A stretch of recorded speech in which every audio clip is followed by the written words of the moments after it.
Bueno, pues ya estamos en otro programa más de Fotoreporteros MX y Periodistas Unidos. Hoy, 28 de julio de 2020. Seguimos en esta pandemia. Y bueno, Alejandro Meléndez desde la Ciudad de México con mi querido Jorge Meléndez, que como les habíamos dicho ayer, les habíamos platicado que venía en el trayecto porque tenía que hacer algunas cuestiones pues de firmar papeles y demás. Entonces, bueno, mi querido George tuvo que salir el día de ayer, por eso no estuvo en el programa, pero ya está aquí con nosotros en la Ciudad de México. Mañana regresará a su querido Atlisco. Cuéntanos, mi George, ¿cómo te fue? ¿Si pudiste terminar tus trámites? Sí, afortunadamente eran unos trámites en la universidad, por cierto, que por lo que he platicado con quienes están ahí, pues hay que hacer todo el papelerío de siempre, de todos los semestres y demás, pero pues quién sabe cuándo regresemos, si regresamos a clases presenciales. Una parte en clases presenciales, muy poquitas, y la mayoría en clases por internet. Es por un lado, y luego tuve que hacer otros trámites porque estoy viendo a ver si ya me jubilo o no me jubilo y demás.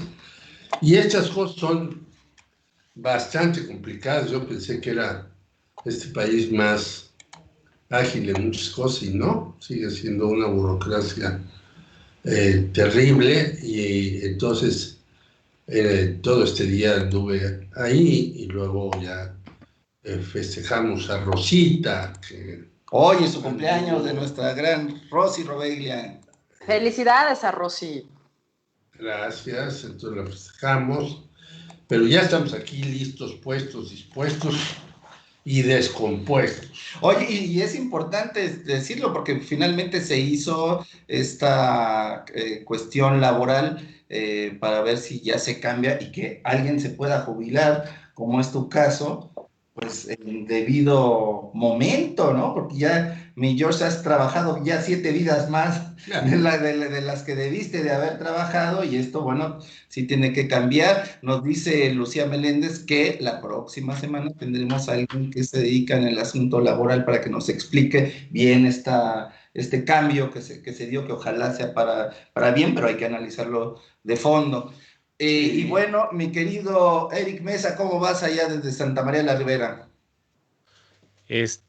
Muy padre, muy bonito aquí, los perros, la lluvia, todo, la verdad no salgo, ya otra vez me dio el síndrome de la cueva, entonces, pues no mucho, pues he estado metido aquí haciendo como algunos cambios, y pueden darse cuenta, hay algún fondo que pueden ver ahora, que es un fondo gris que está dando vueltas ahí, que ya se Sí. ve un poquito más profesional, pero ni se dan cuenta porque está en la transmisión, pero está bien. Son de esas cosas pequeñas que uno le mete, pero muy bien. Pues No, aquí, pero aquí te estamos viendo, porque aquí tenemos los monitores, tenemos 2 pantallas y estamos viendo nuestro Skype y estamos viendo tú en vivo, entonces sí nos hemos dado cuenta de este está cambio. padrísimo. Pero bueno, pues bien, vamos a ver qué fue lo que pasó con el caso Loyola, digo, Lozoya, y pues ya andan regalando ahí en la Secretaría de Relaciones Exteriores, anda regalando puestos como si fueran dulces, porque pues ahora ya cualquiera ya se puede ir como de cónsul, ¿no? Entonces, pues Oye, sí. tampoco dicen que Cierto, ese es un buen chisme, Ahorita les cuento todos esos chismes, tanto sí. Loyola, el otro. Está bueno, está bueno. Y qué bueno que das pie, mi querida Cari Álvarez, ¿cómo vas allá desde la Bien, colonia? bien, pues igual aquí como dice Eric Mesa, ¿no? Con estas noticias que, bueno, pues Lozoya ya hizo su comparecencia, su primera comparecencia, entonces si quieren empezamos por ahí, ¿no? Ahora empezamos de lo nacional Perfecto. Maravilloso. al COVID. Y pues bueno, hoy Por se realizó la audiencia de Emilio Lozoya por el caso de agronitrogenados. En su primera audiencia virtual, Emilio Lozoya, exdirector de Pemex, aseguró ser inocente de los cargos que se le imputan por el caso de agronitrogenados. Incluso advirtió que denunciará a los autores de estos hechos. A través de una videoconferencia, el exfuncionario acusó que fue sistemáticamente intimidado, presionado e instrumentado, mientras que la Fiscalía General de la República solicitó la vinculación a proceso en su contra. Vía WhatsApp, el Consejo de la Judicatura Federal compartió el desarrollo de la comparecencia virtual. Emilio Lozoya solicitó un criterio de oportunidad, por lo que no presentará argumentos contra la acusación que realizó en su contra la Fiscalía General de la República, la cual solicitó su vinculación a proceso por su presunta responsabilidad en el delito de operaciones con recursos de procedencia ilícita por el caso de agronitrogenados. Y bueno, Emilio Lozoya, exdirector de Pemex, está ligado a transferencias de hasta $3 millones a una cuenta vinculada a su hermana Hilda Susana Lozoya, entre otras cantidades, de acuerdo a la investigación que la Fiscalía General de la República inició en su contra, así como contra el presidente de Altos Hornos México, Alonso Ancira. ¿Qué transacciones realizó? La investigación indica que de junio al 28 de noviembre, Lozoya Austin transfirió $3 millones a una cuenta de la empresa Altos Hornos México, de la cual su hermana es beneficiaria, además de que no se identificó el origen de la operación bancaria. De acuerdo con la investigación, el dinero fue depositado desde una sucursal bancaria en Monclova y utilizado para comprar una casa en Lomas de Bezares, alcaldía de Miguel Hidalgo, en la Ciudad de México. ¿Cómo ven? Ese es el resumen de todo lo que ha salido de Lozoya, porque pues obviamente él está diciendo que él es inocente y pues que esto fue presionado y que pues ese es el argumento más fuerte que da, ¿no? O sea, fue presionado y casi que perseguido para poder hacer estas acusaciones. Sin embargo, todavía no sabemos nombres contundentes sobre esto. George, ¿quieres decir algo al respecto? Bueno, en el caso de agronitrogenados, en donde está el señor Alonso Ancira, que está todavía en España, es uno de los más importantes, porque en efecto, esta planta, que fue de Altos Hornos de México, era una planta chatarra que le compraron a Alonso Ancira en muchos millones de dólares, pero hay dos casos también muy importantes que no han salido a la luz muy ampliamente. Uno, sí manejado por la prensa en muchos lugares y sobre todo en México, de Odebrecht, pero otro que se ha tratado de acallar un poco, que es del de Fertinal. ¿Y por qué se ha tratado de acallar un poco el de Fertinal? Porque en este asunto están metidos, entre otros, Ricardo Salinas Pliego, que es asesor presidencial, y también en este caso de Fertinal, pues una compra de una planta que ya no servía para nada, a precio muy alto, y esperamos que salga también en este juicio. Y hay que decir que lo que señala el señor Lozoya era esperable, y él dice, pues yo fui un instrumento, y me llama la atención que un ser humano dice que es un instrumento. Si fuera un micrófono o una computadora o lo que sea, que diga que es un instrumento, pues de acuerdo. Todo lo inanimado, lo que no tiene vida, lo que no tiene raciocinio, puede ser un instrumento. Pero un ser humano no puede ser un instrumento a menos que haya sido presionado, y esto sería interesante que lo sepamos, como fueron presionados, por ejemplo, los judíos durante el nazismo, en donde pues sí, uno era un instrumento porque quería salvar la vida y denunciaba a otras personas y demás. Pero que diga esto un doctor en Derecho y en Economía, pues me parece no solamente de lo más desafortunado, sino que el señor ni siquiera maneja el lenguaje primario, ya lo digamos, el lenguaje doctoral o profesional. Pero es lo que pasa con este tipo de sujetos que hacen cohechos, que hacen sobornos, que llevan a cabo todo este tipo de cuestiones, y después se dicen, no, pues yo no quería, me obligaron, etc.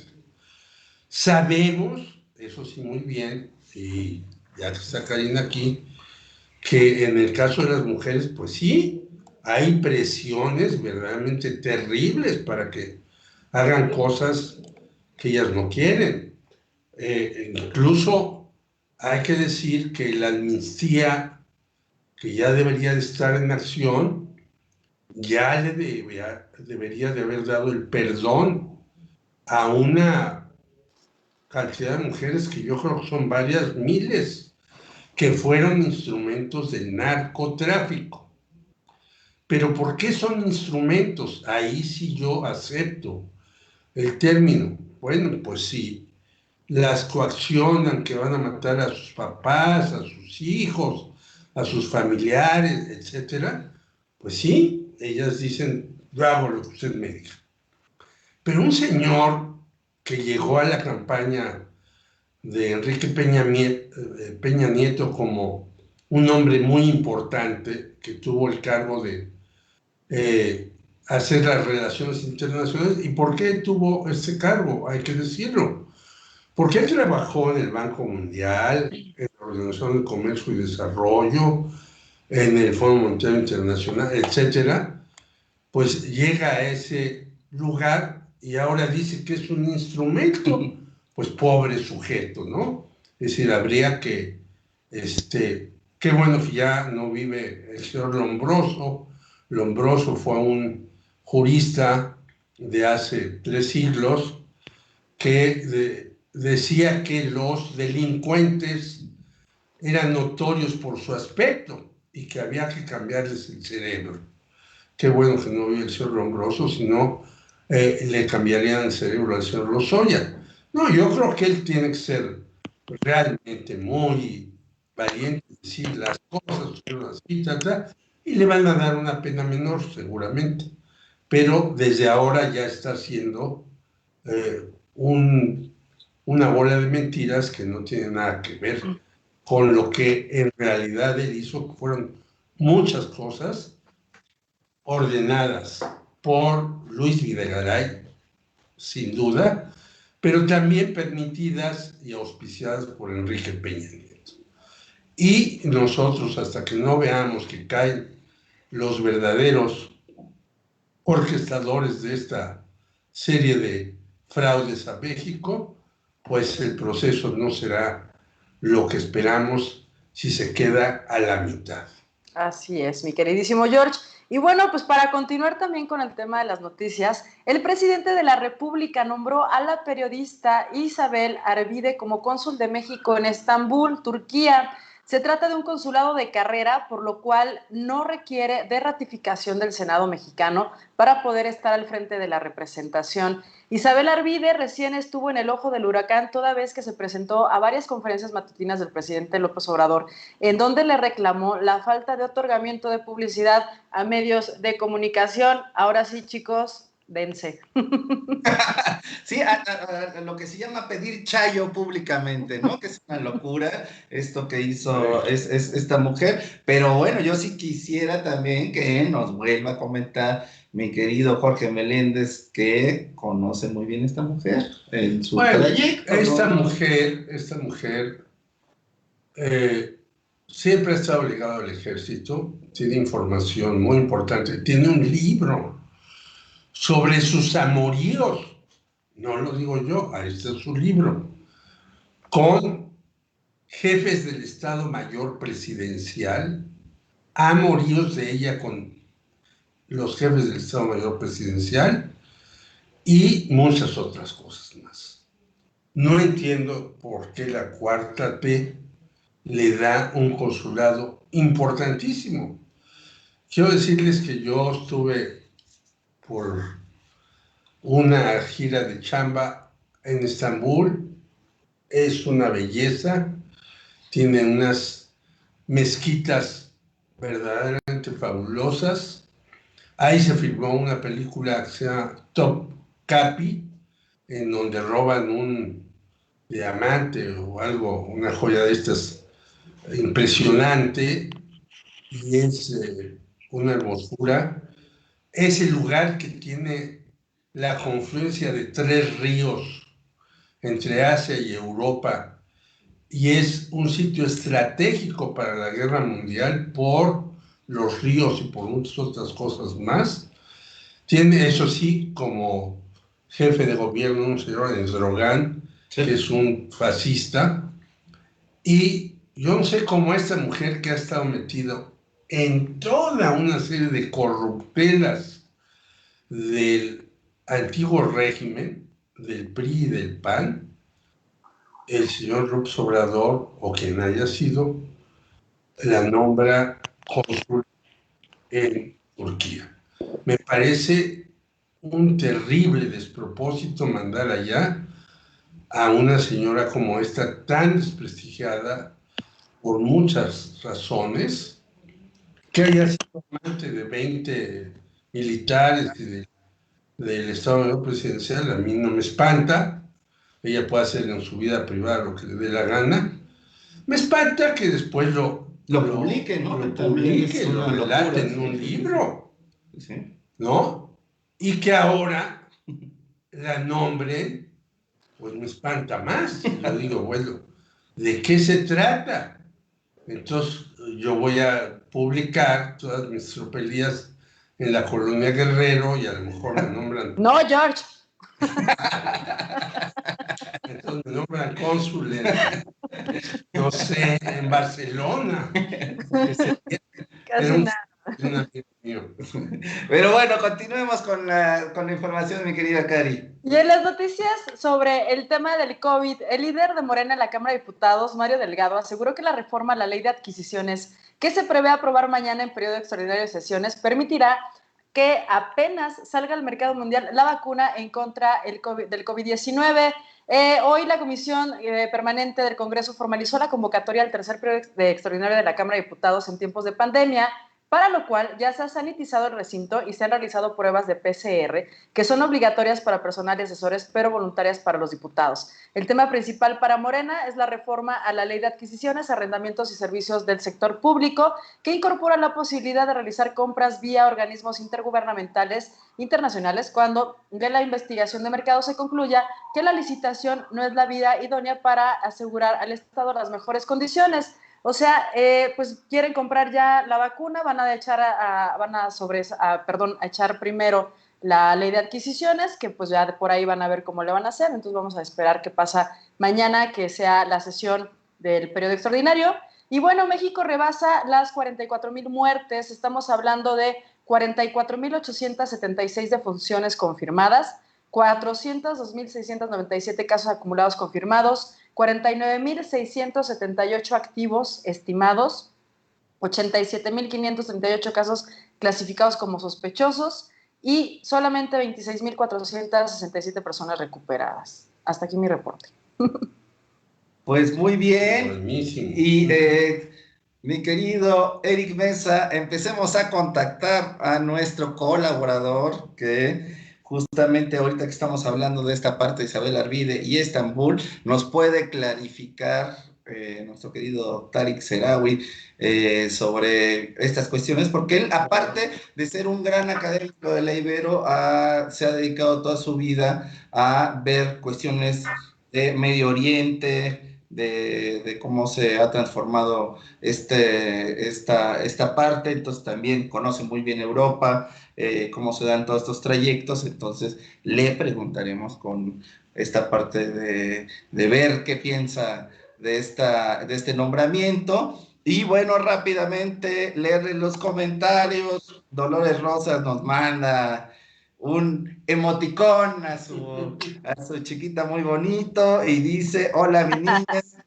chiquita, hermosa. Dice Nito Bucio, saludos, también un gran abrazo a Nito, que siempre está ahí, compa Donají, Jocelyn Pantoja, Lucía Meléndez nos está viendo también, Natalia Cano, le mandamos un abrazo fuerte a nuestra querida Natalia, Ernesto Muñoz, Porfirio Toledo, Luis Miguel Carriedo también nos está viendo, les mandamos saludos y abrazos a todos. Entonces, bueno, esperemos ya ahí la conexión. ¿Cómo vamos, mi querido Eric, en eso? Bueno, nada más prende tu micrófono porque lo traes apagado. Ah, ya, es que ya, como siempre, problemas técnicos, pues la verdad, pues ya sabes, apenas estamos aprendiendo a volar y pues, Pero vamos muy bien, mi querido Eric. está muy lindo todo. Ha sido un esfuerzo muy grande el de nuestro querido Eric para que todo esto empiece a volar después de que nos abandonó nuestro querido amigo Aline. Pero bueno, le dejó ahí un buen reto a Eric y cada día va mejor esto, mi querido Eric, y te queremos agradecer mucho. Ya es todo un programador. Sí. Pues nada más hay que apretarle los botones como le dicen a los fotógrafos. Nada más uno ahí anda ya apriete y apriete.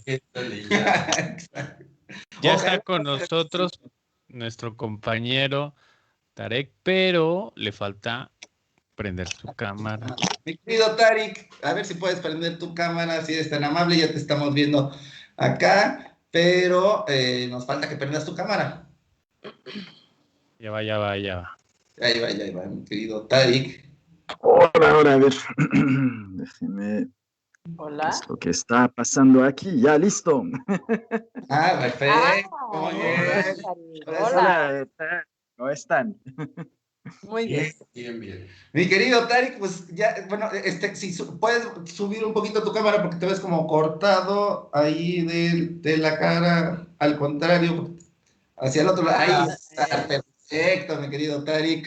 Oye, pues, ¿cómo te sientes después de esta reversión? Este programa es una reversión del Dos Naciones TV. Y bueno, pues encumbrando a nuestro querido amigo Cristian Ruiz, pues también siempre está ese espíritu y por eso te hemos invitado, sobre todo porque eres un académico especializado en temas del Medio Oriente, de cuestiones internacionales. Y bueno, estábamos comentando un poquito esta parte de la señora Isabel Arvide, que la nombran en Estambul como embajadora, se nos hace increíble. Cónsul, perdón. Como cónsul, va. Ajá, tienes completamente la razón, mi querido George. Y bueno, comentaba muy bien Jorge Meléndez puntualmente que Estambul es un lugar estratégico para esta cuestión económica y mundial con Europa y otros países. Entonces, platícanos un poquito qué piensas sobre este nombramiento. Bueno, son varias cosas. Antes que nada, pues sí, un gustazo estar por acá recordando esos tiempos del Dos Naciones TV, que fueron ayer. Esa sonrisa te delata, David. ¿Qué voy a decir yo? ¿Qué voy a decir? Bueno, saludazo al buen Cris. Pues, y sí, definitivamente Turquía es un lugar bastante estratégico por su posición, la entrada al Medio Oriente, pero también la entrada a Europa. Justo, por ahí podemos hablar después recordando no solo Turquía hoy, ¿no? Sino Constantinopla antes y el gran tema polémico con respecto a que ahora un museo regresa a ser un lugar de culto. Sin embargo, para México no es un lugar tan importante y tan estratégico. Si nos vamos al plan económico, hay que pensar nada más que el intercambio comercial que hay entre México y el Medio Oriente y África es menos del 3% del comercio del comercio internacional que lleva nuestro país. Entonces prácticamente no es nada. Ojo, no quiero decir que esto esté bien, de hecho está bastante mal. Hay por ahí un montón de oportunidades que no son aprovechadas por parte de México y por parte de pues, las distintas los distintos gobiernos que vamos teniendo, o sea, esto no es algo nuevo, porque bueno, siempre pensamos que nuestras relaciones deben de ser exclusivamente con los Estados Unidos, y creo que aquí ha habido sobre todo un énfasis en este gobierno actual, ¿no? En el cual relaciones México-extranjero son iguales a relaciones México-Estados Unidos. Yo en lo personal lo veo es que realmente es un consulado que va a ser unas vacaciones excelentes. Estambul es una ciudad bellísima. Sí, sí, sí. Pues bueno, que aproveche, ¿no? Pero Oye, si lo vemos, sí. Tarik, es que yo tengo una duda. ¿Qué significa consulado de carrera? Porque dicen, se trata de un consulado de carrera. ¿Qué es eso? A ver, se supone, y esto yo no lo veo mucho con la persona, hay dos maneras de irse a lo que es servicio exterior, ¿no? Uno se puede ir de carrera, quiere decir, y no sé en realidad si esta persona está cumpliendo con, que es los egresados que salen del Matías Romero, que es digamos, el instituto que prepara al personal de servicio exterior, ¿de acuerdo? Y la otra, pues ahí hablar las cosas claras, es irse a una embajada por compadrazgo. Son las dos, Es lo segundo, claro. claro, son las dos que hay, o sea, Ay, pero porque piensan luego bien mal, oigan, qué bárbaro. No entiendo. Luego los dos. Oye, pero debido a las relaciones que se tienen, es como si la mandaran a la legión extranjera, ¿no? Es así, a perderse por allá y para que igual y ya no haga pues no haga tanto escándalo o que no organice a los youtuberos para que no le pidan dinero al presidente. Mira, en algunos casos sucede que las embajadas son esto justamente, cuando alguien se quiere deshacer de alguna personaje de la política, pero de una manera un poco sutil, pues sí se le da alguna embajada por ahí perdida. Y perdida no quiere decir que sea un mal país, simplemente, a ver, hay que verlo muy claro. Para México, ¿cuáles son las embajadas importantes? Estados Unidos, España, Gran Bretaña, Francia, y pues ahí se acabó. Y de ahí en fuera, las demás son un poco de chocolate. Italia es bonita y a quien lo mandan a Italia es más que nada una cuestión un poco, pues, digamos, de honorífica más que otra cosa, ¿no? Ahora bien, con respecto al trabajo del cónsul, sí, a mí en lo personal pues, me saca un poco de onda porque el trabajo del cónsul por lo regular debe de ser de alguien que sí tenga experiencia en el servicio exterior. ¿Sí? Porque mientras el embajador es quien da los discursos y quien, bueno, agradece y es la figura representativa, pues en realidad el cónsul es el que tiene la buena chamba, ¿verdad? Desde temas de repatriación hasta temas o sea, son temas de visados y demás, no es cualquier chamba. Y esto sí es lo que llama la atención, porque por lo regular los compadrazgos pueden conseguir que uno le den plaza de embajador o de embajadora, y así sucede. Pero lo que ya es el servicio, digamos, el puesto de cónsul y el puesto de tesorero, pues por lo regular sí son para gente que se espera tengan cierto conocimiento de cómo funciona una embajada, lo cual no estoy viendo aquí. Por esto decía, pues van a ser unas bonitas vacaciones, porque seguramente alguien más va a ser digo, no estoy diciendo que la persona no vaya a trabajar, pero vaya, lo hemos visto ya. No sé si recuerdan el sexenio pasado cuando Videgaray dijo, pues yo aquí vengo a aprender, a que me enseñen. Bueno, no, espérate, o sea, no es servicio social, uno no llega a estas chambas o estas plazas con la mentalidad de vengo a aprender. Y también lo que debe haber, hay gente capaz, en Washington hay por ejemplo, la embajadora ahora, una persona muy, muy capaz, pero también, porque Estados Unidos es muy importante para esta administración, como bien lo hemos visto, a tal grado que, bueno, el presidente pues no ha buscado contrariar en lo absoluto las decisiones por parte de Estados Unidos, y por ahí ha habido tal vez incluso hasta a veces una posición o una postura un tanto flexible. Pero de ahí en fuera qué bueno realmente... que tocas este tema, perdón, mi querido Tarik, sí, adelante.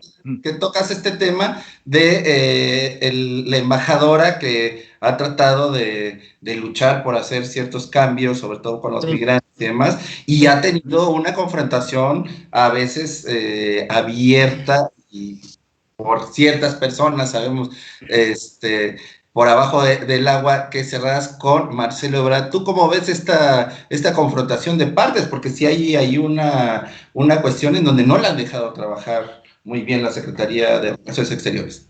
Sí, yo como lo veo, hay que mencionar, por ejemplo, que ahí sí hay una embajadora de carrera, ¿no? Una diplomática de carrera, o sea, hecha y con una experiencia detrás, yo diría bastante buena.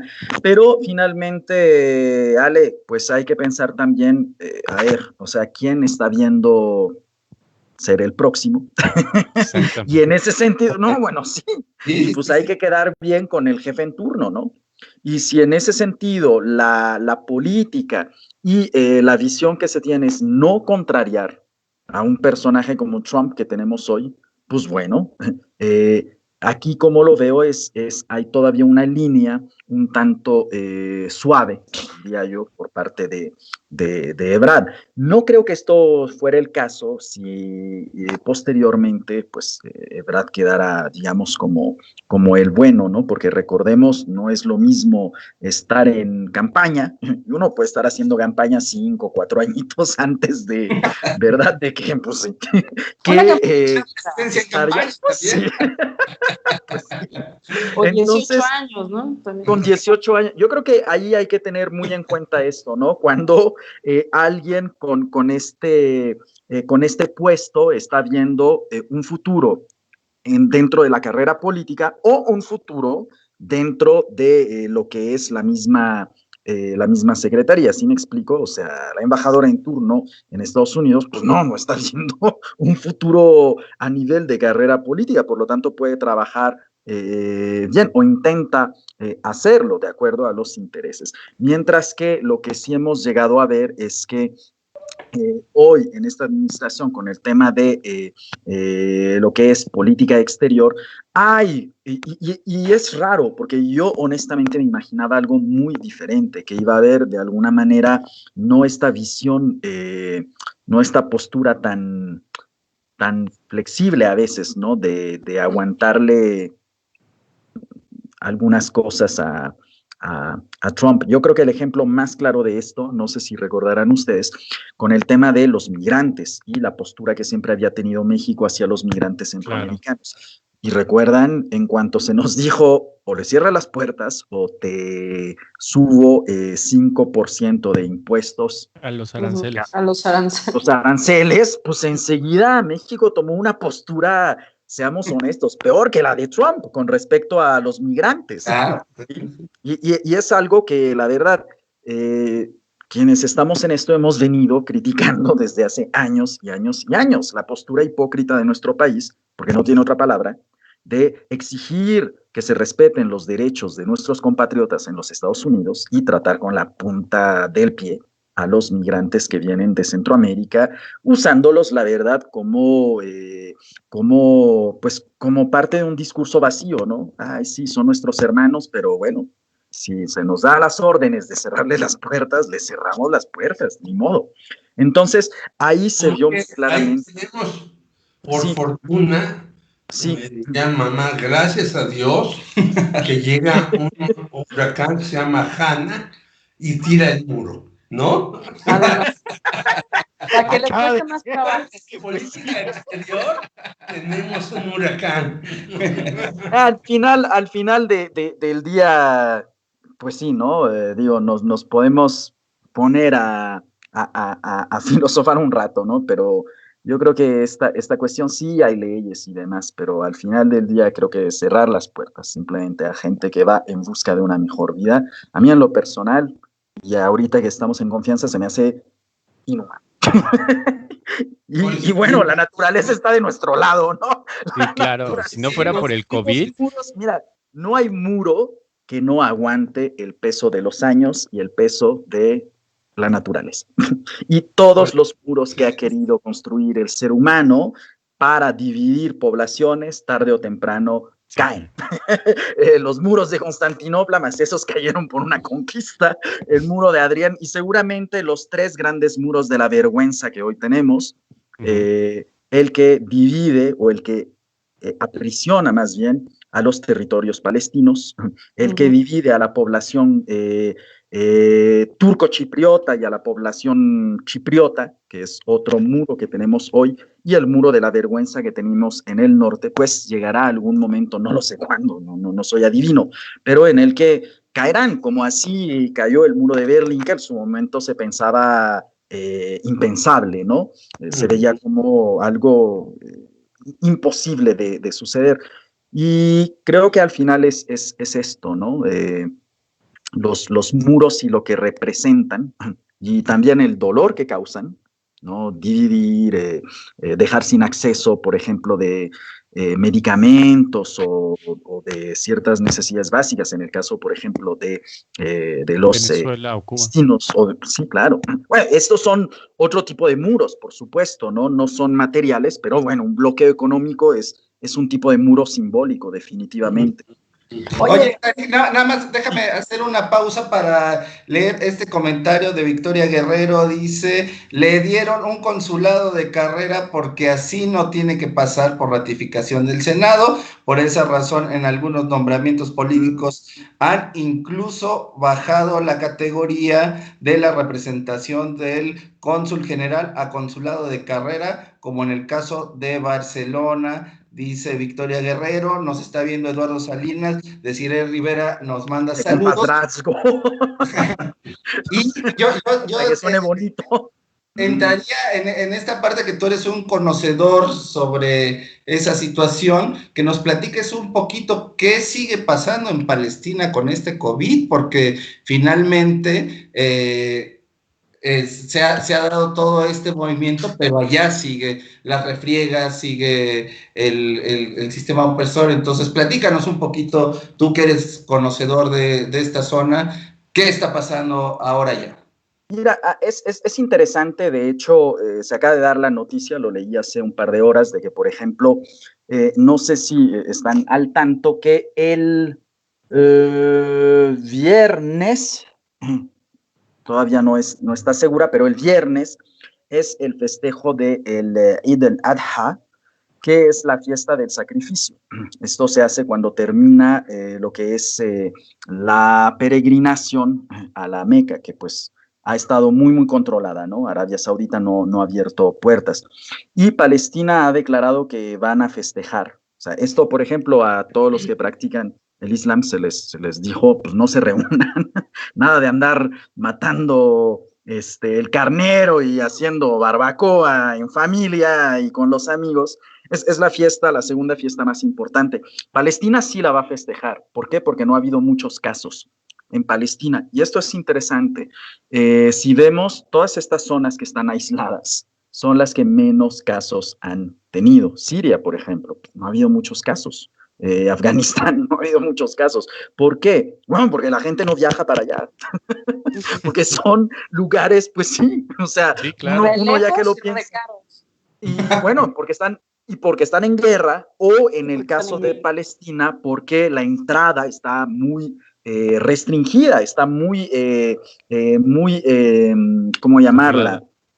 Controlada, exactamente. Y en este sentido, pues sí, ha sido de alguna manera, es como la paradoja, ¿no? El hecho de estar aislado del mundo durante esta pandemia también ha protegido a este tipo de países o de territorios, porque no me quiero imaginar cómo les hubiera ido a los palestinos con todas las carencias que tienen y encima tener que haber vivido una pandemia como por ejemplo la que se vivió en Israel, donde la parte ortodoxa, ¿sí? No quiso hacer caso de ponerse cubrebocas y de no reunirse, y el gobierno está bastante molesto con ellos porque hubo la gran mayoría de casos en Israel fue de la parte ortodoxa, que pues no quería hacer caso a las indicaciones, ¿no?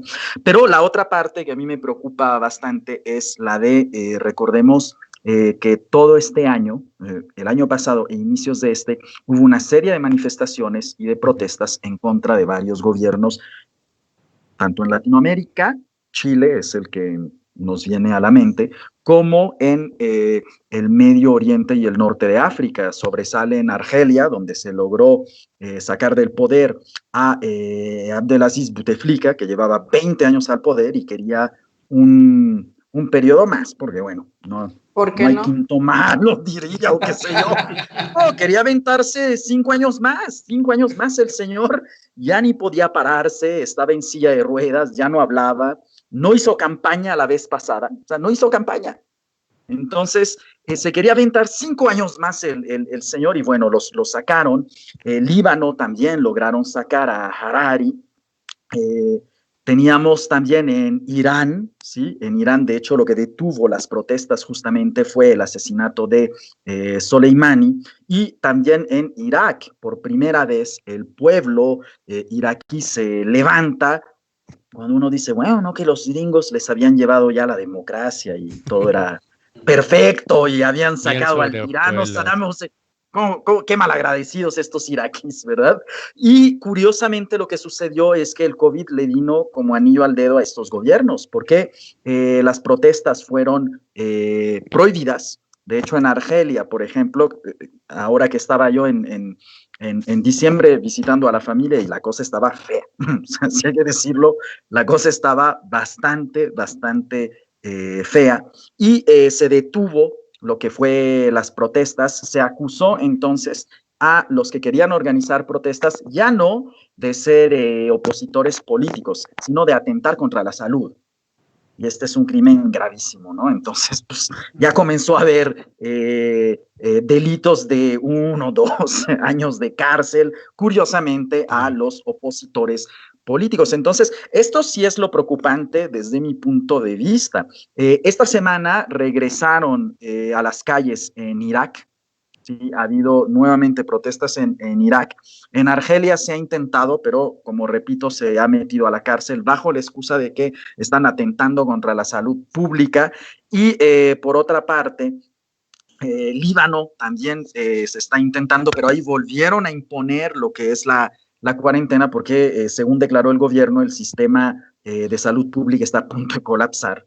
Entonces, esto yo creo que sí habría que preguntarnos, ¿no? ¿Cuáles han sido las consecuencias políticas en países que estaban en gobiernos, bueno, países donde a causa de las protestas, del malestar por desempleo, malestar sobre todo porque no hay libertades políticas, porque no hay transición política, el cómo han estado reaccionando estos gobiernos? ¿Sí me explico? O sea, por una parte, muy bien frente a los contagios. ¿Por qué? Porque son gobiernos autoritarios que pueden controlar mejor a sus poblaciones y decir, bueno, si sales, te vas al tambo. O sea, si te agarramos en la calle sin el cubrebocas o como sea, vas directo al tambo. Pero por la otra también, el cómo a través de esta pandemia se paró lo que era una oleada, lo que muchos llamaban este coletazo de las primaveras árabes, que comienzan y explotan en el 2011, y se mantiene una calma.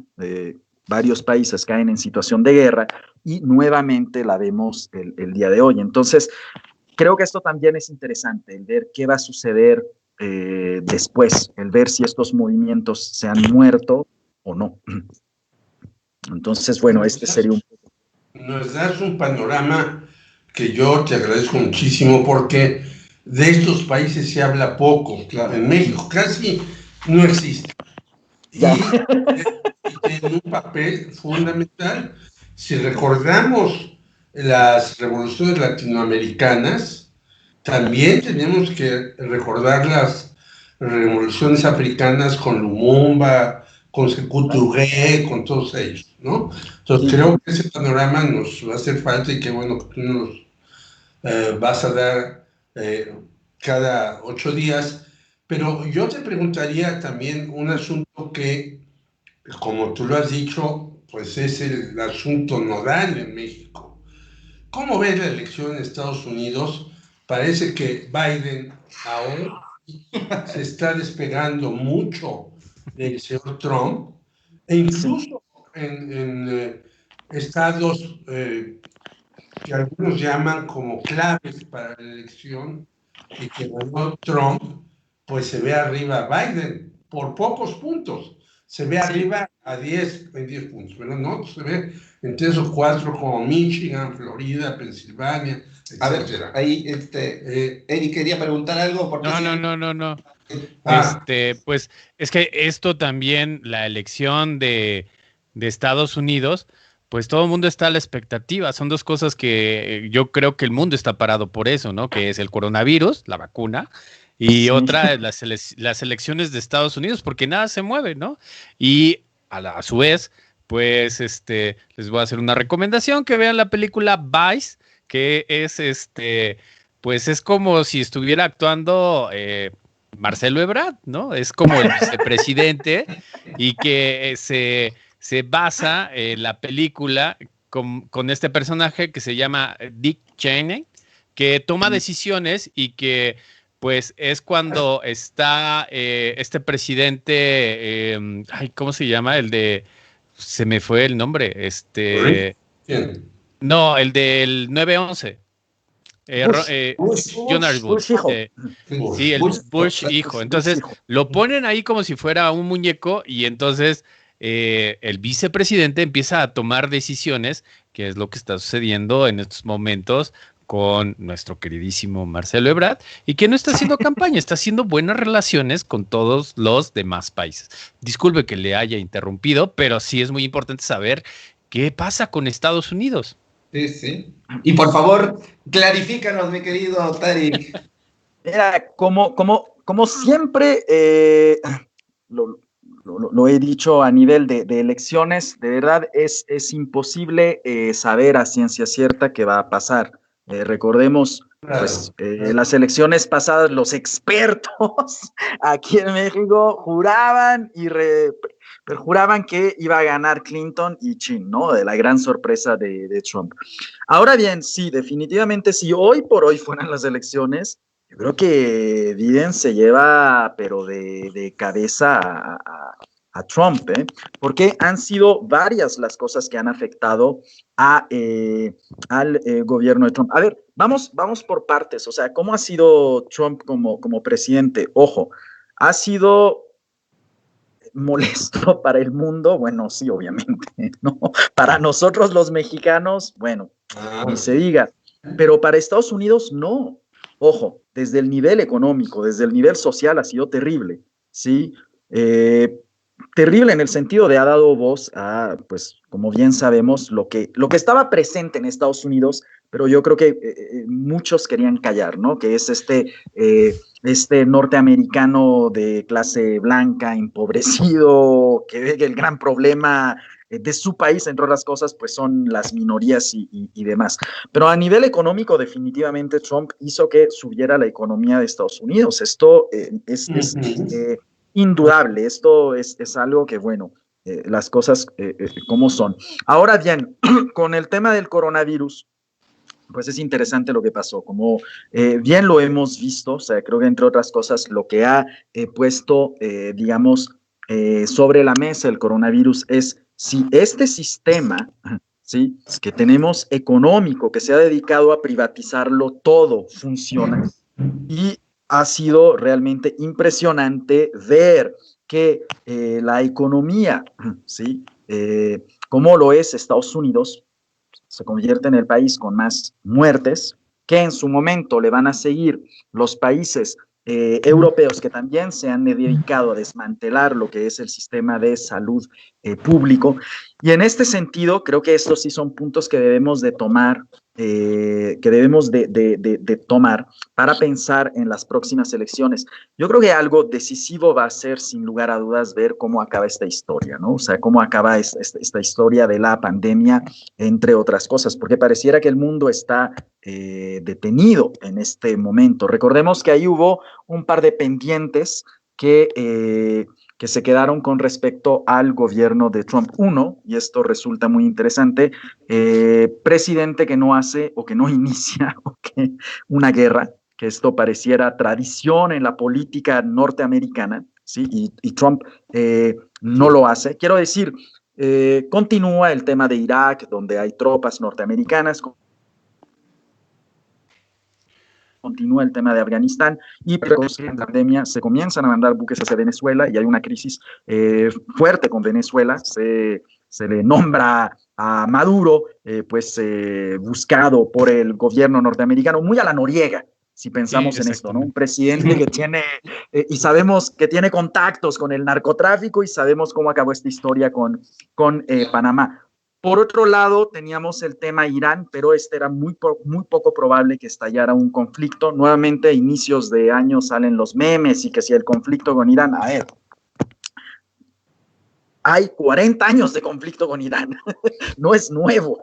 Y los iraníes tienen más, desde que les tumbaron a Mohammad Mossadegh en el 53 y les impusieron al Shah. Entonces, pensar que se venía un conflicto, una tercera guerra mundial o que íbamos a tener que cantar la tusa en árabe, como decían los memes, que por cierto el árabe no es el idioma oficial de Irán, sino el farsi, si bien sí hay una población que habla árabe, pues sí, definitivamente no era el caso con Irán. Pero por ahí un tema que quedó pendiente fue ¿no? ¿Qué sucedía con Venezuela? Entonces, desde mi punto de vista, hay temas que quedan pendientes dentro de la política de Trump con vísperas a la reelección, y que la pandemia pues las para por completo.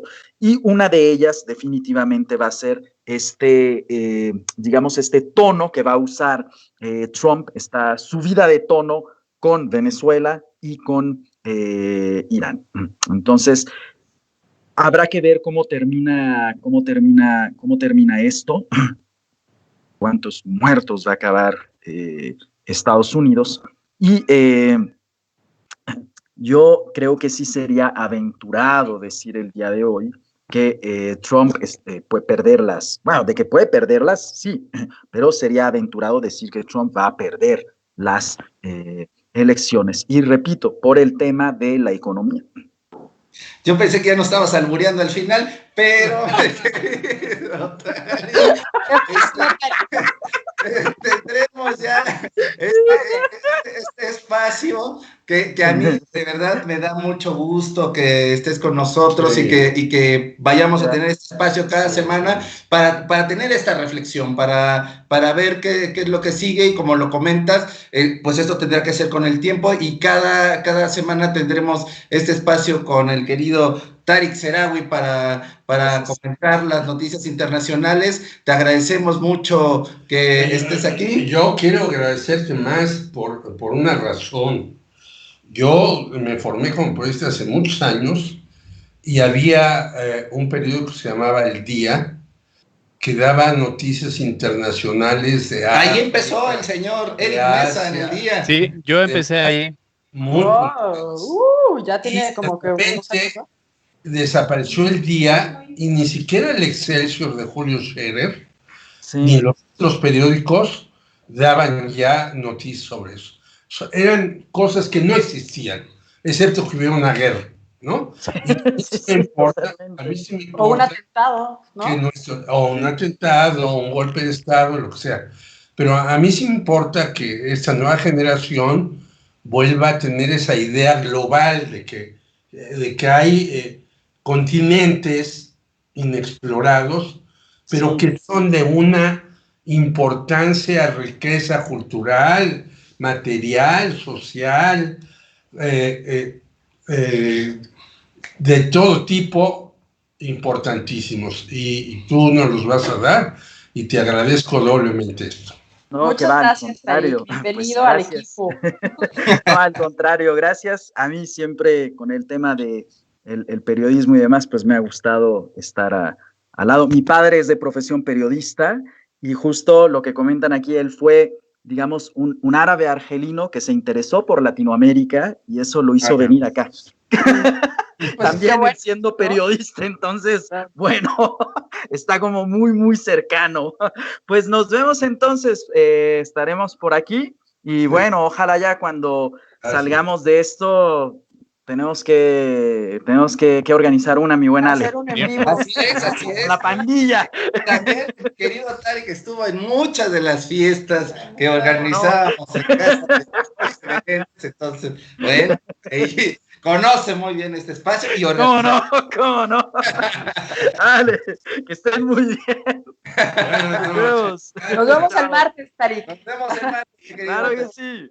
Hasta luego. Bye.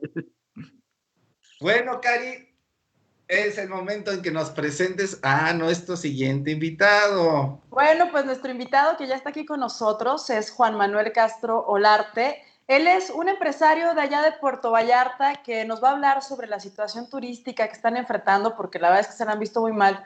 Ya tienen varios meses en que pues, el turismo no nada más en Puerto Vallarta, sino en todo el país ha caído, cuando además es una de nuestras formas más fáciles de adquirir dinero, ¿no? Para los mexicanos. Entonces, bueno, pues bienvenido, Juan Manuel, ¿cómo estás? Buenas noches. No tiene, tiene el audio desactivado. Eres el micrófono, querido. Ya está. Sí, Sí, ya estoy. Ahí estás. Buenas noches.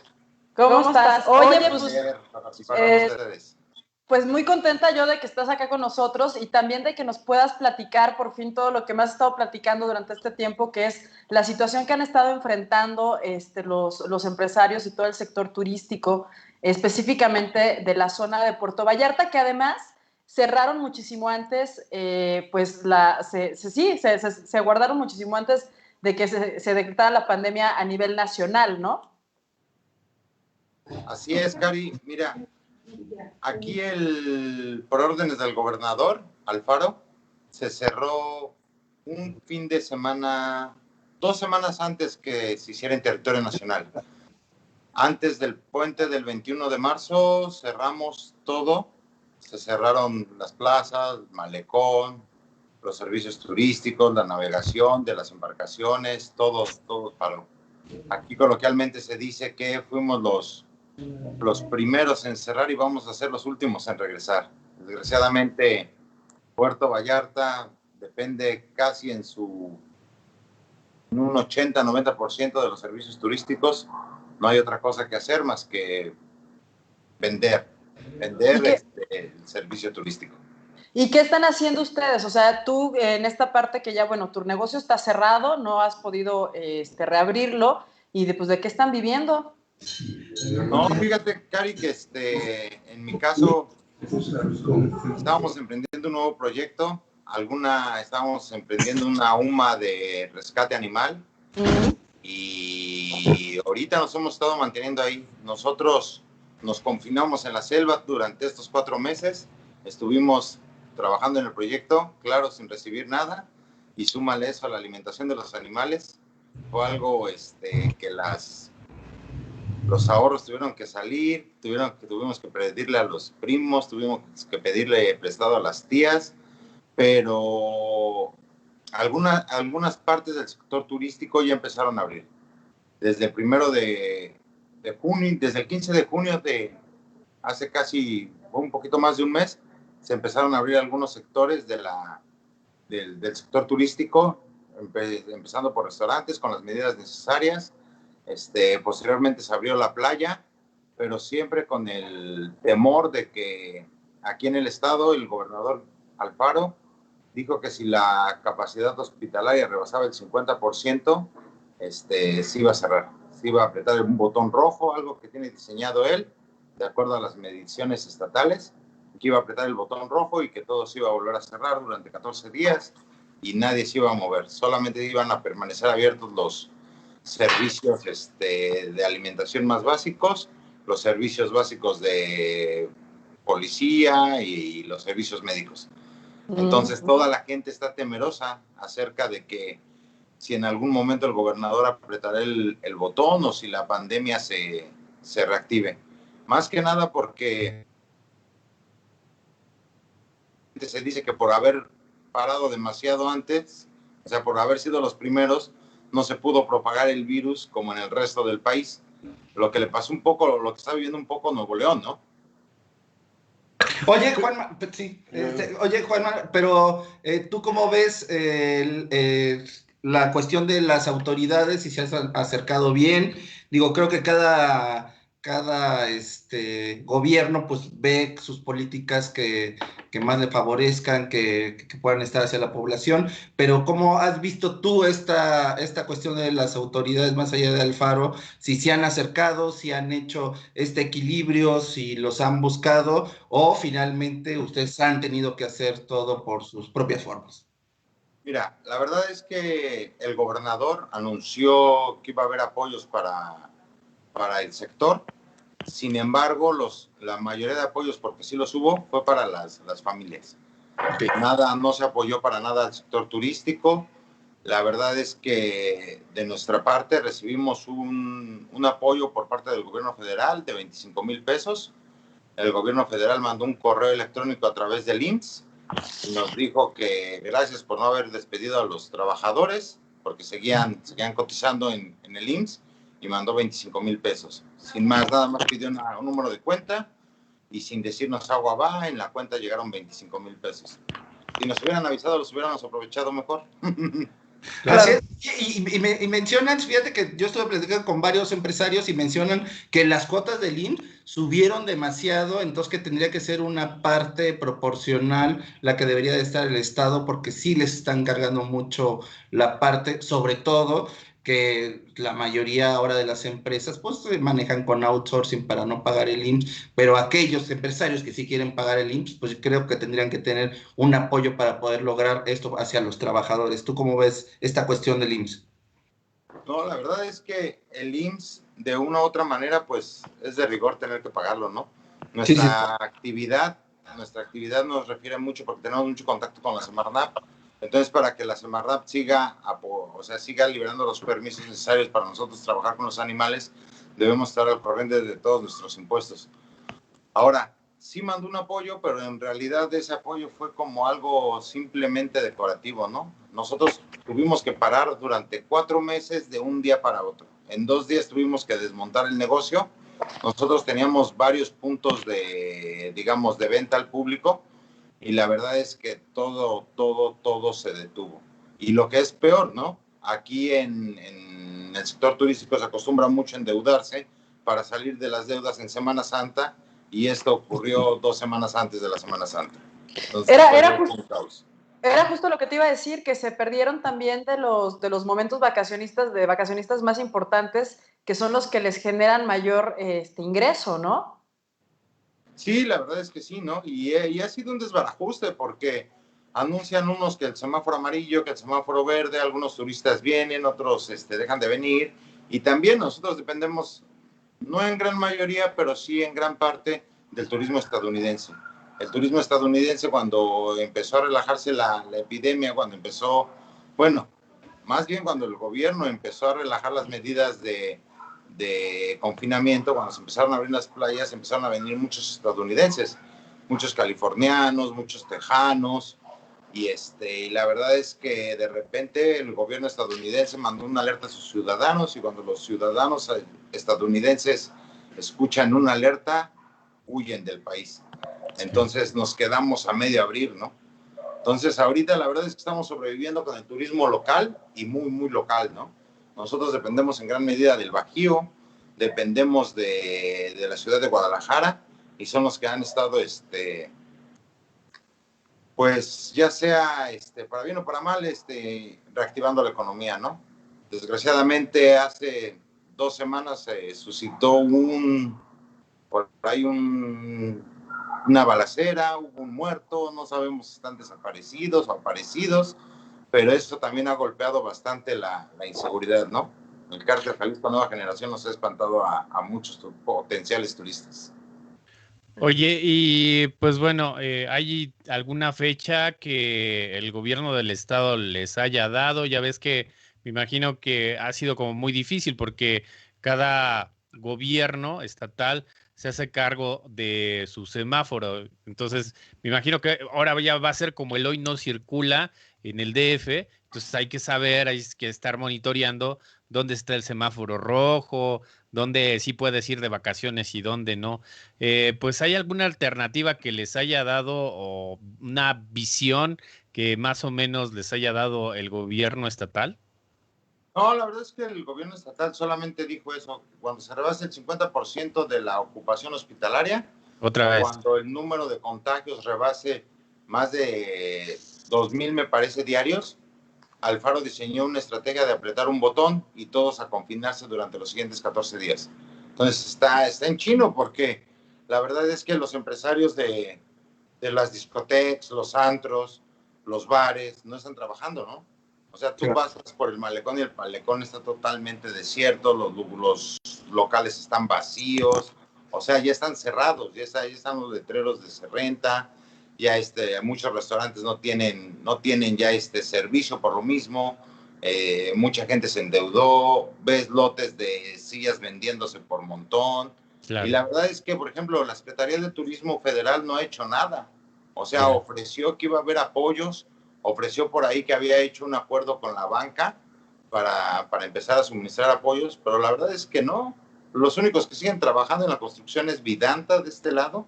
O sea, el grupo Vidanta sigue haciendo un mega hotel y ellos no han parado por nada. Creo que siguen contratando más personal de construcción, no de recamaristas, porque fue muy sonado que a la primera semana de confinamiento corrieron a más de 6,000 trabajadores. Sí. Oye, y nada más una cosa, ¿nos puedes explicar cuáles son las temporadas altas que ustedes tienen? Porque mucha gente no lo sabe, solamente sabe que Semana Santa, pero ¿nos puedes explicar cuáles son las fechas de temporadas altas para ustedes? Mira, Puerto Vallarta, aunque dicen que es el tercer destino turístico de playa en el país, aún depende mucho de temporadas. Y tenemos dos clases de temporadas, ¿no? La temporada de los turistas nacionales, que es el verano, la Navidad y la Semana Santa. Y por otro lado tenemos la temporada de los turistas internacionales, que tiene que ver mucho con los cruceros, ¿no? El turismo crucerista. Empieza después de noviembre y termina por ahí de marzo. Incluso aquí, al empezar la pandemia, se quedaron cuatro cruceros varados. Sí. Oye, y finalmente estos endeudamientos seguramente son con bancos. Tampoco no ha habido algún acercamiento de la banca para decir, bueno, pues los apoyamos para bajarles las tasas de intereses y corresponder o hacer que se pague después, tal. ¿No ha habido ningún acercamiento del grupo empresarial de estos bancos? No, la verdad es que nosotros suponemos, o sea, que esos préstamos o esas ayudas van a llegar al sector hotelero, o sea, los grandes empresarios de este país, de este destino turístico, ¿no? O sea, la verdad, no creemos que a la gente de abajo, la gente que dependemos del día a día, no, a nosotros no. A nosotros fue rásquense como puedan y a ver qué pasa. ¿Cuántos empleados tienes contigo? Yo, mira, al empezar la pandemia tenía 12 empleados, 12 empleados, y el día de hoy conservo a una nada más, una sola empleada tengo.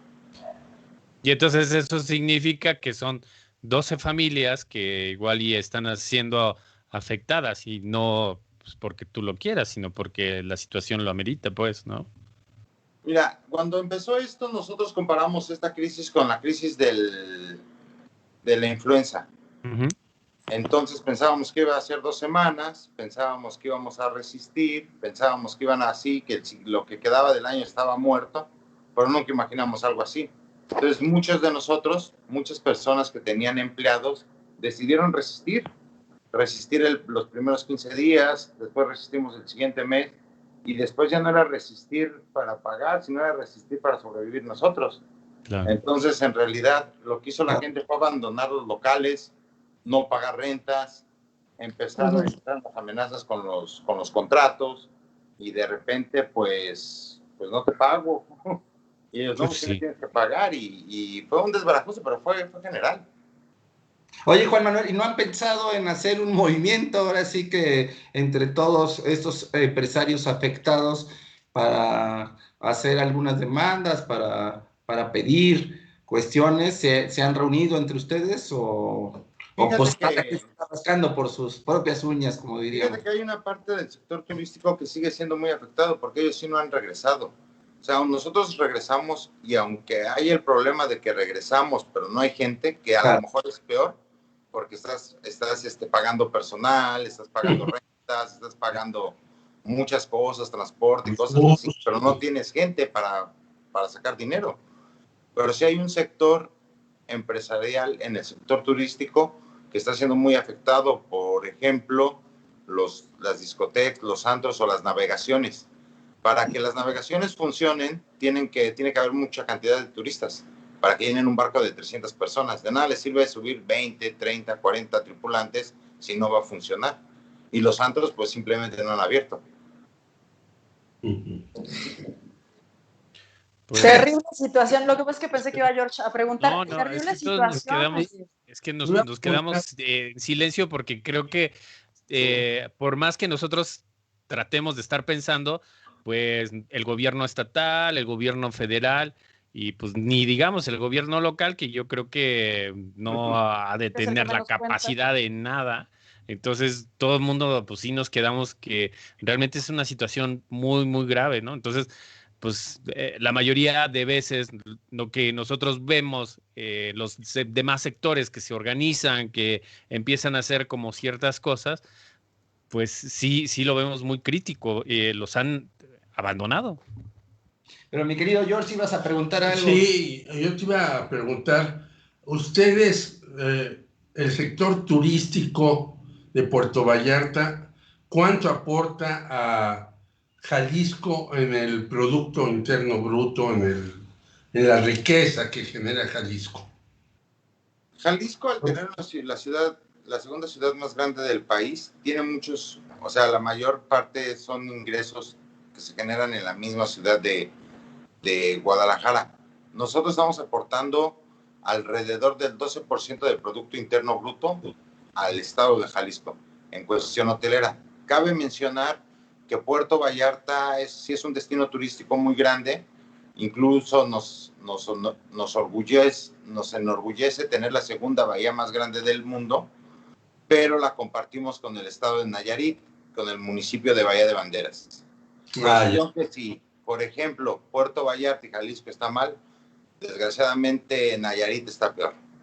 El gobernador de Nayarit sí se decidió extender la cuarentena 15 días más, las playas algunas siguen cerradas y también cabe decir que la falta de organización tuvo que ver mucho con algunos actos represivos del gobierno del estado de Jalisco.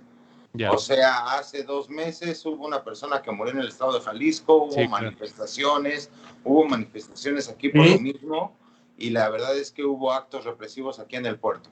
O sea, la gente se organizó, la gente que dependía, los meseros, la gente que dependía del día a día, trató de no cerrar las playas, trató de los vendedores de playa, trataron de que no se cerrara la playa, argumentando que era un territorio libre, que no se podía impedir el libre tránsito en las playas, y el gobierno de Jalisco ocupó medidas disuasivas muy fuertes, al grado de... No te nos vayas. Estamos ahí. Sí. Sí, ya estás ahí. Sí. A ver, ¿me escuchan? Sí, te escuchamos. Congelado la imagen, pero te escuchamos bien. Estás congelado, pero te escuchas. Sí. Juanma, ¿nos escuchas? Sí, ya salió. Se fue, creo, ¿verdad? Justo iba a dar la nota. Exacto. Sí, Iba a dar la nota. Qué momento. Qué bárbaro, oye. Está ya de regreso a nuestro querido Juan Manuel. Ya estás. Ya estás, mi querido Juan Manuel. Sí. No te nos vayas. Congelar, sí, algo Oye, se me hace que lo están sateliteando allá en Puerto Vallarta. El señor Alfaro, creo que está ahí. No está. Cosas con los gremlins. Tu micrófono. Tu micrófono. Pero yo veo que está el micrófono activado, me parece que más bien no sé qué pasa, pero porque no lo he silenciado. ¿Es la cámara? ¿Es la cámara? A ver. ¿No me escuchas? Bueno, nos volvemos a conectar, espérame tantito, te vuelvo a marcar para que igual Sí, y te puedas sí. volver a, Terminemos esto. no se nos desesperes, realmente sí es un tema muy interesante que pues es como las personas que sí están siendo afectadas por la situación. Ya te escuchamos, ya se nos fue, ya aquí lo tenemos. Sí, ahora estamos Ahora me ven, ahora no me ven. así que el TikTok. Sí, parece. Ahí está. Ahora sí, Ya está. Ahora sí. ¿Ahora sí me Juan, escuchan? súper Gracias, bien, ahora. muy bien, ya. Oye, Juan Manuel, Porque, fíjate, claro, antes de que continúes, dice Claudia Flores, ¿qué playas siguen cerradas? Pregunta Claudia Flores en nuestras redes sociales. oficialmente no se han abierto las playas de Nayarit, ¿Ok?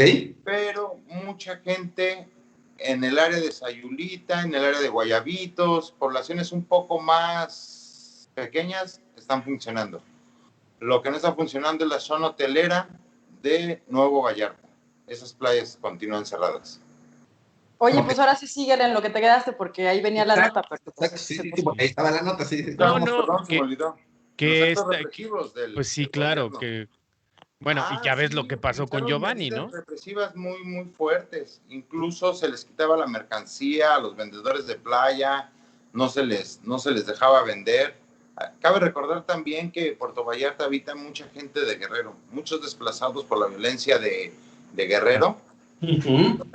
Muchos vendedores de playa de Acapulco vinieron a ejercer su actividad aquí y la verdad es que no tuvieron dinero para mandar y después no tuvieron dinero ni para regresarse.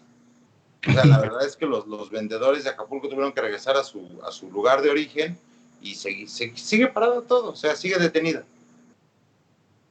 Hoy, pues entonces este señor Alfaro no es tan eficaz porque él presumía, por medio de muchos intelectuales que tiene a su servicio, pagado, obviamente, el señor Enrique Krause lo compara hasta con los héroes nacionales, él presumía que su forma de abordar el asunto de la pandemia le iba a dar un resultado genial y que en Jalisco no iba a diseminarse este virus. Y vemos que no solamente sí se diseminó, sino que a ustedes los arruinó.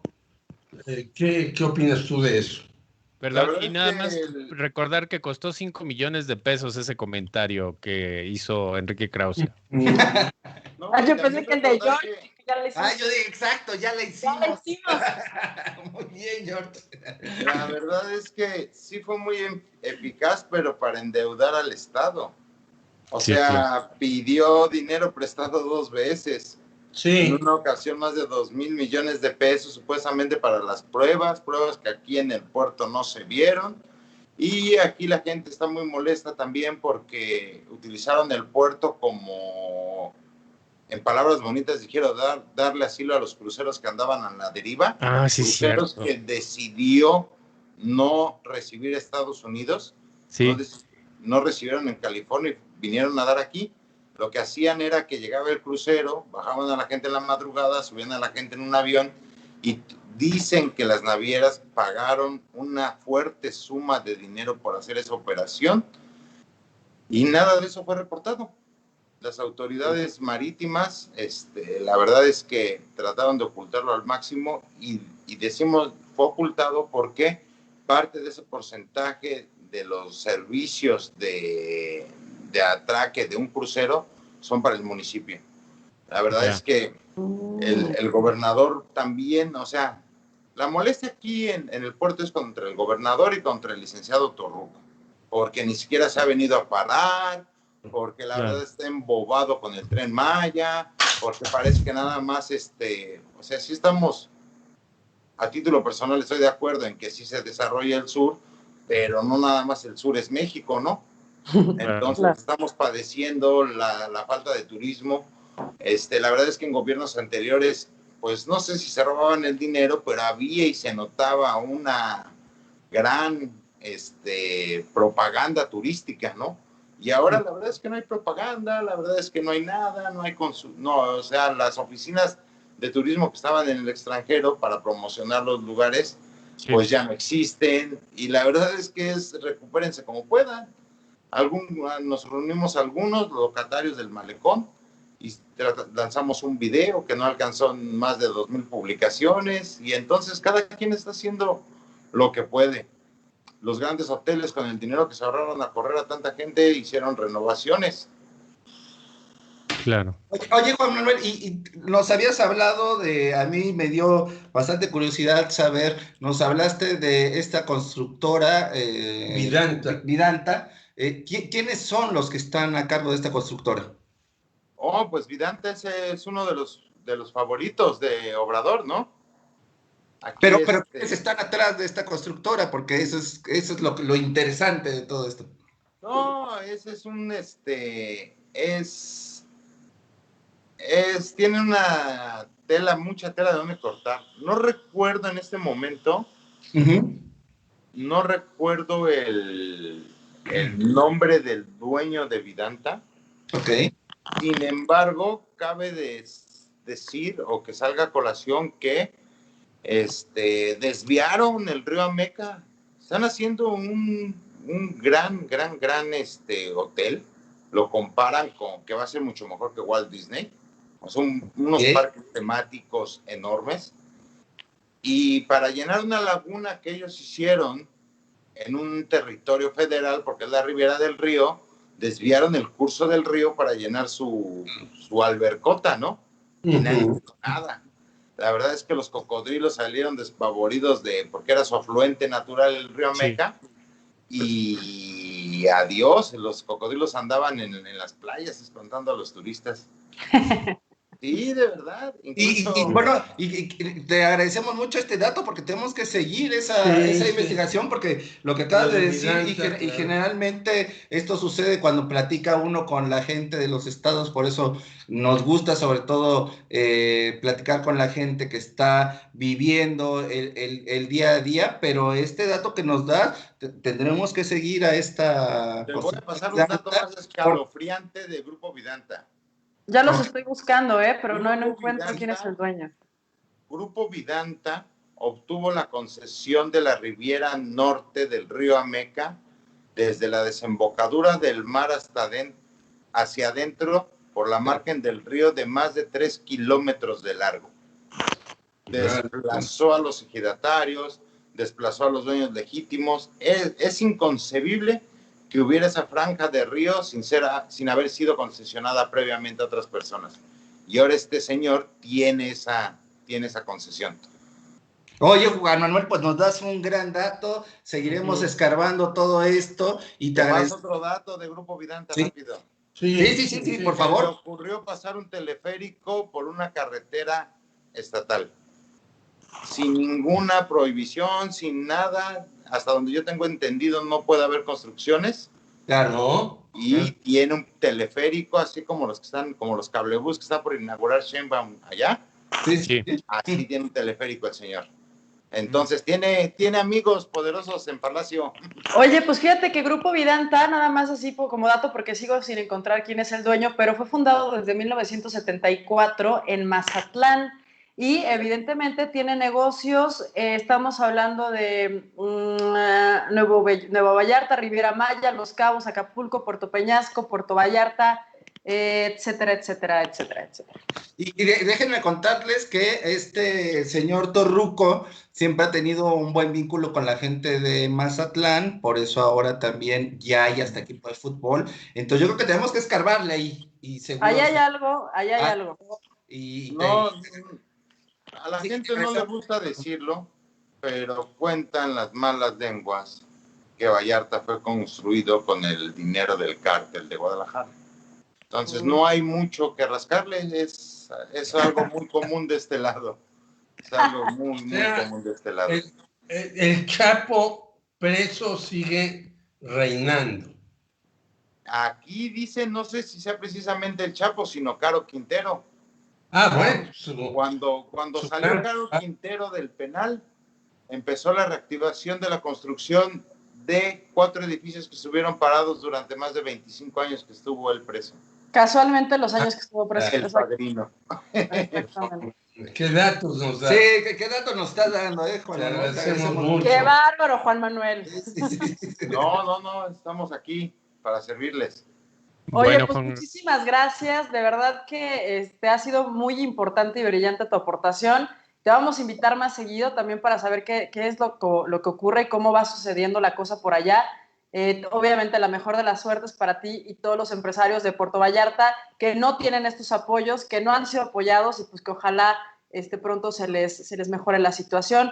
Yo te mando un abrazo, te mando un beso bien grande y pues muchas gracias por estar acá con nosotros. Muchas gracias, Karina. Si tienes algo que decir antes de que te hablemos, nos puedes hablar por medio de Karina y te abrimos las puertas, ¿no? Porque también es de Ahí vuelta. hay un dato, por ahí hay un dato importante que no hay que perder de vista, que es la supuesta desaparición de estos 14 jóvenes.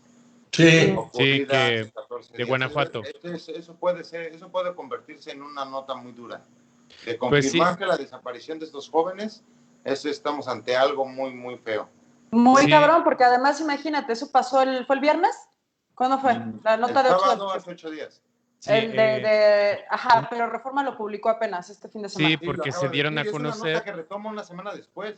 Sí, Exactamente. sí, porque los familiares no quisieron Sí, pues denunciar y a partir de eso hay mucha falta de información y tampoco no hay denuncias, y entonces eso es el único problema, porque muchos de estas personas llegaron a pie a su destino y otras se regresaron y pues bueno, hay como mucha opacidad en No, y además caso. en un evento, en un tour o en un rally, ¿cómo se le llama eso? Es un rally, Pues, ¿no? no es un rally, es como es un paseo, es una ruta que casi siempre hacen para llegar hacia allá. Es Y como pues el Vallartazo, ¿cómo se sí, llama? es que en el Bajío y en esa parte es como para los chilangos, el Acapulco, el Bajío es lo que tienen ellos, ¿no? Y entonces casi siempre la gente, o como muy jóvenes, lo que hacen es de que se van al Vallartazo y pues es como una tradición, ¿sabes? Pero pues esta ruta ya estaba trazada y siempre se ha hecho. El problema es de que se fueron en carros, en camionetas, y entonces, pues bueno, la inseguridad pues está en todos lados. Así es. Bueno, Juan Manuel. Gracias, Juan Manuel, muy amable. Muchas gracias. Muchísimas gracias. Un besote. Saludos a todos. Gracias, bye bye. Bye. Oigan, pues terminamos el programa del día de hoy. Qué gran, o sea, sí. Estábamos platicando de cuestiones de turismo y de repente nos da la nota un gran bombazo. Sí, hay que seguir, la verdad, hay que seguir investigando todo esto, porque lo que nos acaba de decir nuestro querido Juan Manuel es importantísimo. Yo creo que eso hay cosas muy fuertes y hay que denunciarlas. Y bueno, nos estuvo viendo también Valeria Flores Gama en este programa. Y les recordamos que nos den like en todas nuestras redes sociales. Tenemos también ya un link para que nos puedan depositar y demás. Y recordarles, ahora sí ya se empezó a juntar la gente, empezamos ya a consolidar esto que va a ser el sábado siguiente en el Tenxocotl.